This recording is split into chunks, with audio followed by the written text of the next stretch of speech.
Ahoy there, me hearties! This be Captain Silverhook, and you're listening to the Two Old Pirates podcast. Set sail for an open sea of stories, tales, and some really crazy stuff.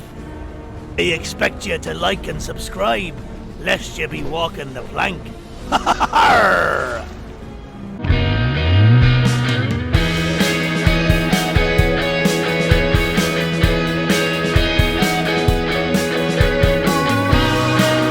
Hello and welcome to episode 147 of the Two Old Pirates. I hope everybody out there is doing well.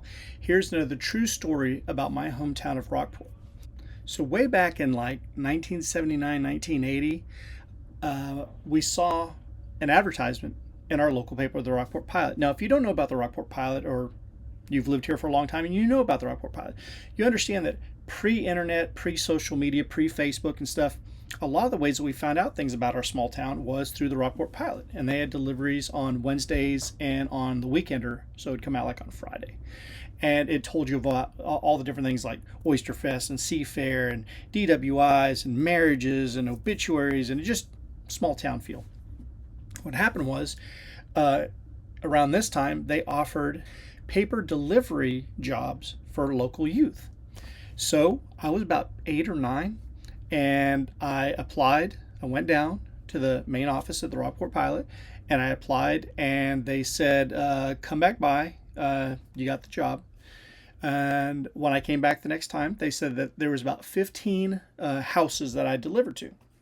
And so, of course, I wasn't going to ride around on a bike like in the old days and stuff. My dad was going to drive me around. I'd put down the window, just throw them out the window and stuff. They showed me at the office how you fold the paper correctly, and they also gave me a large bag. I remember distinctly, a see-through plastic bag, not Ziploc. You had to rip it open, of, it seemed like a gazillion green rubber bands. And I did not know how much that those green rubber bands would be a part of my life. So I took those home, and I got so excited, and I told my parents, I'm going to have my first job. And so the first time that I showed up to pick up my allotment of newspapers, there was a man sitting there on the outside. He had a van, if I remember correctly, and he turned around and he had this short, bushy hair. The way I remember him, he seemed old, but he was probably in his 40s, maybe. And it was, I think, brownish, grayish, bushy hair. I remember a mustache. I believe he had glasses. Remember, this is almost 50 years ago. But I remember his name was Smitty. And he said, hey, are you one of the delivery kids? And I was all, yes, sir. So he said, well, how many do you have? And I said, I have 15. So he counted off 15 issues, handed them to me. He's all like, good luck. And I walked away, and I thought it was the coolest thing. Got in the car with my dad, and he's all, so you got a job now? I said, yes, I do, Dad. I went home. I tried to do my best to go and fold them and put those green rubber bands on there. And my dad took me out, that night, and I delivered. Now, over time, I got pretty good at folding those papers. And I got pretty good at delivering the papers on time and exactly where the people want them. Some people said on the front lawn. Some people said up by the doorway and stuff. So sometimes I had to get out and walk over and drop them and stuff. But it was a pretty cool little thing. About 2 weeks in, I had a letter in the mail that said, it's time to pick up your check. So I was like, I'm going to get paid. This is so cool. I was like 8 or 9. And so my dad took me down to the Rockport Pilot. I went in, and there was a lady sitting there, and it's like how you'd think, a cluttered desk and stuff. And she's all, and who are you? And I said, Eric. And she looked through all the different envelopes, and she's all, here you go. If you don't know much about old Rockport, before the HEB that was destroyed and kind of sitting there for like a long time, that was built like in 84. Before that, we had the original HEB. Was to the side of that older HEB, and it then became a parking lot. What happened is you'd walk in the doors, and to your right was the business center, and it was set up high. And sometimes if you go into small towns even today, you'll see these little bitty food stores or grocery stores, and they still have that small little square business area. It's not like this big thing where you walk up and you stand in line and stuff. It's like right there when you walk in. So I walk in, and I show the lady my check. And my first check for 2 weeks worth of work of delivering newspapers was $9. I made $9. For 8 or 9, that was a lot of money. It was the 70s. You could buy a pack of baseball cards for 25 cents or a comic book for 35 cents. So $9, I was banking. So I give the lady the check, and she said I had to officially sign it on the back, and I was learning my cursive, so I signed it on the back and stuff, and I gave it to her, and she rang it up. My dad's standing there with me, and he's very, very proud, and she gives me back, my money in my hand, and I'm all like, oh my God, I got money. So it was like really, really cool to have this and stuff. And this is how it went for about a year. I would deliver. I would go ahead and every 2 weeks get paid. I'd go cash my check. I'd see the money. And it was just something to do. It was a responsibility. And I think I did a pretty good job. And after about a year, I kind of got bored with it. And I think I was about to go into junior high, maybe like sixth grade or something like that. And so I told the pilot that I'd be not delivering anymore. No hard feelings. I'm sure they did fine without me. But I stepped away from that and just lived life. I don't remember what year it happened, but I remember it was in the 80s. I remember my mom calling me over to the table. And remember, she used to have a subscription to the Rockport Pilot, like a lot of people. And she would do the crosswords and she would just read it. And she said, you need to sit down for a second. And I was like, okay. So I sit down and she's all, do you remember Smitty? And I was like, yeah. He was the guy several years back that he would give me the newspapers that I would deliver. And she's all, yeah. She's all, he was murdered. And I was like, I'd never really been around death. I know that sounds crazy, but like at that age in life, I'd mostly been protected. Was not something I was used to. And although me and Smitty always were nice to each other and smile and laugh and how you doing, kid, and stuff like that, I didn't really know him, but I knew him. And it was somebody that I had had a relationship with through the pilot. And now I'm finding out that he was dead. And she said he was murdered and they found his body behind the band shell. And if you're from old Rockport, way before the hurricane or anything, you know how famous the band shell was. Everybody, it had been there for decades.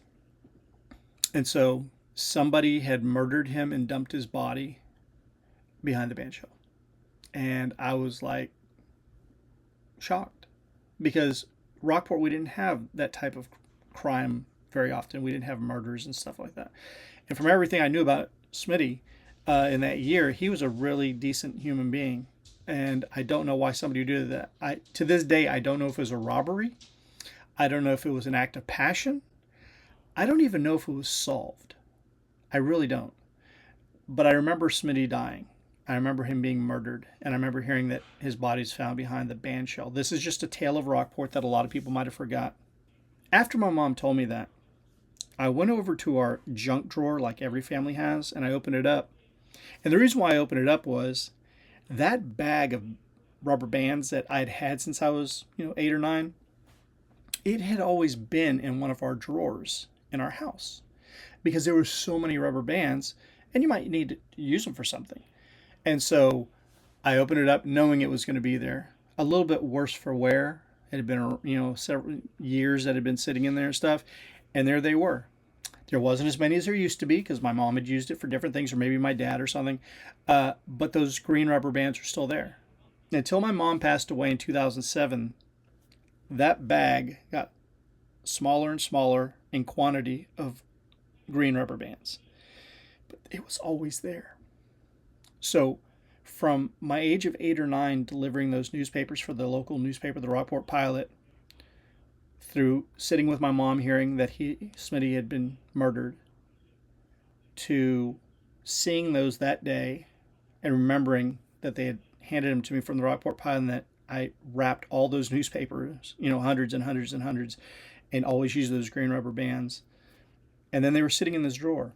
And then you go to when my mom passed, and there was still some in that drawer. And I believe as my family was cleaning the house after my mom passed to try to get it ready to be sold, it probably was just looked upon as everybody else in the house, because they had already all left, all my sisters, as just some old rubber bands. Chuck them. And I had never seen those rubber bands. It's 2026. That was almost 50 years ago that I delivered those newspapers and that I knew Smitty. But if there's something that you know about life, can you see that? This is one of the green rubber bands. When I was a kid, I bought pack after pack of baseball cards. And my dad was all like, what are you going to do with them all? And I'd put the Yankees with the Yankees and the Red Sox with the Red Sox and the Celtics with the Celtics. And I would close them, tighten them up so that they could stay together with these green rubber bands. This rubber band has been traveling through my life from that day. And I found this one last night out in our garage, wrapped around some of my sports cards from when I was just a boy. So in a way, this is still from the pilot. This is still from when I was a kid delivering. This is still from Mom and Dad's house. This is still from Smitty. And it's just, some things never change. This will be around long after I'm gone. And my sons will probably inherit my baseball cards and stuff and be like, Jesus Christ, look at these old things. And there'll be some green rubber bands there that they won't understand. That this one thing ties me to my first job in Old Rockport, my first $9 check, and Smitty, and the best of times. I hope that you enjoyed this podcast episode, and I hope it wasn't too depressing for anybody. Little things like rubber bands,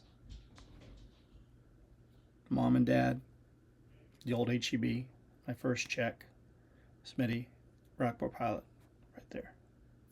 So some things are always. Peace.